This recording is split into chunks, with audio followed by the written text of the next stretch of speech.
friends, welcome to Eswari சமையல். இன்னைக்கு வந்து நம்ம ஈஸ்வரி சமையல்ல சிம்பிளான மெத்தட்ல வாழைப்பூவை வச்சு ஒரு ஹெல்த்தியான சாம்பார் ரெசிபி வந்து செய்ய போறேங்க. இது வந்து உங்க எல்லாருக்குமே ரொம்ப பிடிக்குங்க. இந்த சாம்பார் பார்த்தீங்க அப்படின்னா ரொம்ப நல்ல டேஸ்டாவும் இருக்குங்க. சாதத்தோட வச்சு சாப்பிடும்போது ரொம்பவே நல்லா இருக்கு.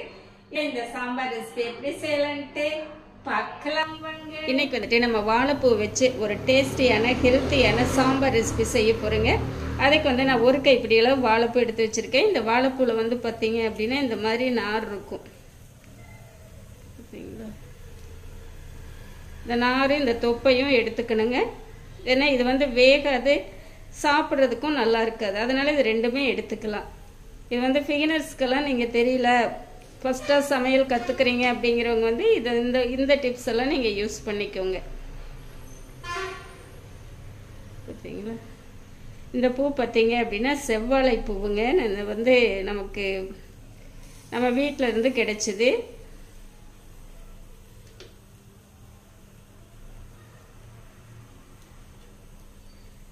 இந்த மாதிரி எல்லாமே எடுத்துட்டு பார்க்கலாங்க.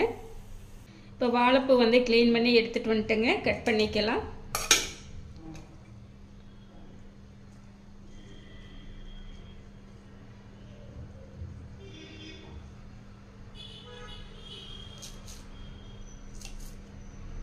நான் வந்து 3 பாகமாக இந்த லென்த்துக்கு நான் கட் பண்ணிக்கிறேங்க.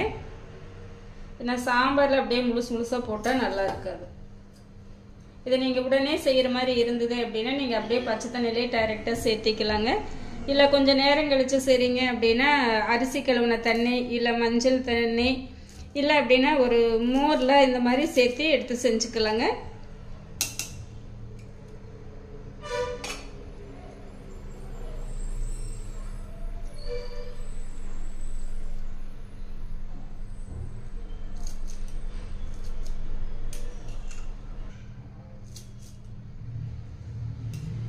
இதே மாதிரி எல்லாமே கட் பண்ணிட்டு பார்க்கலாங்க. இப்போ சாம்பார் வந்து நம்ம ரெடி பண்ணிக்கலாங்க. அடுப்பு ஆன் பண்ணிட்டு ஒரு பாத்திரம் வச்சிருக்கேன். ஒரு 2 ஸ்பூன் கடலை எண்ணெய் சேர்த்திக்கலாங்க.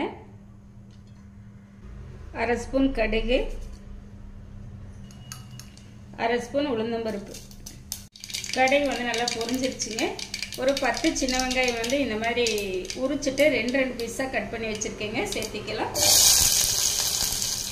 கூடவே ஒரு 4 பல் பூண்டு, அதுவும் கட் பண்ணி வச்சிருக்கேங்க, சேர்த்திக்கலாம். சேர்த்துட்டு கலந்து விட்டுக்கலாங்க. ஒரு கொத்து கறிவேப்பிலை சேர்த்திக்கலாம். வெங்காயம் வதங்கட்டுங்க. வெங்காயம் வந்து நல்லா வதங்கிடுச்சுங்க. மீடியம் சைஸில் ஒரு தக்காளி கட் பண்ணி வச்சிருக்கேன், சேர்த்திக்கலாம். தக்காளி வதங்கிறதுக்கு கொஞ்சமாக உப்பு சேர்த்திக்கலாம். கலந்து விட்டுக்கலாங்க.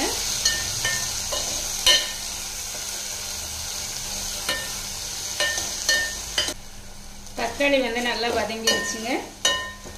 பார்த்தீங்களா, இந்த அளவுக்கு வதங்கினா போதும். இப்போ வந்து நம்ம கட் பண்ணி வச்சிருக்கிற வாழைப்பூ சேர்த்திக்கலாம்.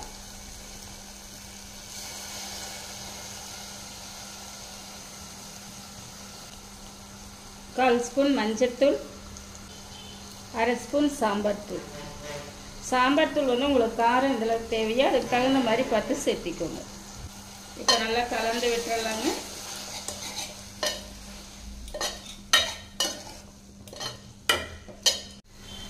இப்போ இந்த வாழைப்பூ வேகிறதுக்கு தேவையான அளவு தண்ணி சேர்த்திக்கலாங்க. அதாவது ஒரு 1 டம்ளர் சேர்த்திக்கலாம்.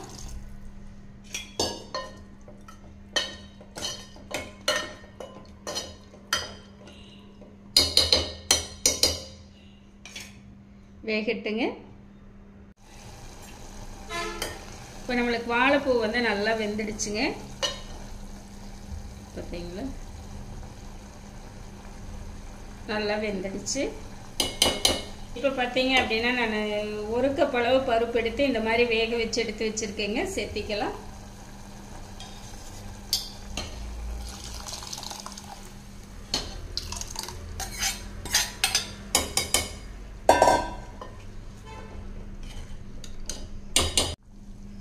ஒரு சின்ன நெல்லிக்காய் அளவு புளி எடுத்து கரைச்சி வச்சிருக்கேங்க, சேர்த்திக்கலாம். தக்காளி வதங்கிறதுக்கு கொஞ்சம் உப்பு சேர்த்திருக்கோங்க. இப்போ இந்த ஸ்பூனில் வந்து ஒரு அரை ஸ்பூன் மட்டும் சேர்த்திக்கலாம். ஒரு 1/4 ஸ்பூன் பெருங்காயத்தூள் சேர்த்திக்கலாம். இப்போ எல்லாமே சேர்த்துட்டு நல்லா கலந்து விட்டுறலாங்க. சாம்பார் வந்து இந்த காய் பருப்பெல்லாம் சேர்ந்து நல்லா வெந்து வரட்டுங்க. இப்போ வந்து நம்மளுக்கு சாம்பார் வந்து நல்லா கொதிச்சு நல்லா ரெடியாகி வந்துருச்சுங்க.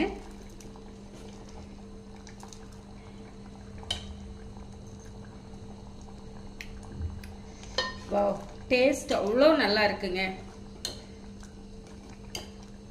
இப்போ மேலாப்பில் கொஞ்சம் மல்லி இலைகள் சேர்த்திக்கலாங்க.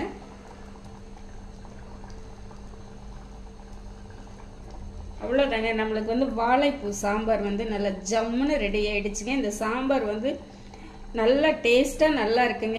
இந்த வாழைப்பூவில் இருக்கக்கூடிய லைட்டான ஒரு துவர்ப்பு சுவை மட்டும் இருக்குது. சாம்பார் வந்து அவ்வளோ நல்ல டேஸ்ட்டாக இருக்குது. நீங்களும் ஒரு டைம் இந்த மாதிரி செஞ்சு பாருங்கள். எனக்கு நான் செஞ்ச இந்த ரெசிபி வந்து உங்களுக்கு ரொம்பவே பிடிச்சிருக்கும்னு நினைக்கிறேன். இந்த மெத்தடில் நீங்களும் செஞ்சு பார்த்துட்டு எப்படி இருக்குதுன்ட்டு கமெண்ட் பண்ணுங்கள். பிடிச்சிருந்தா லைக் பண்ணி ஷேர் பண்ணுங்கள்.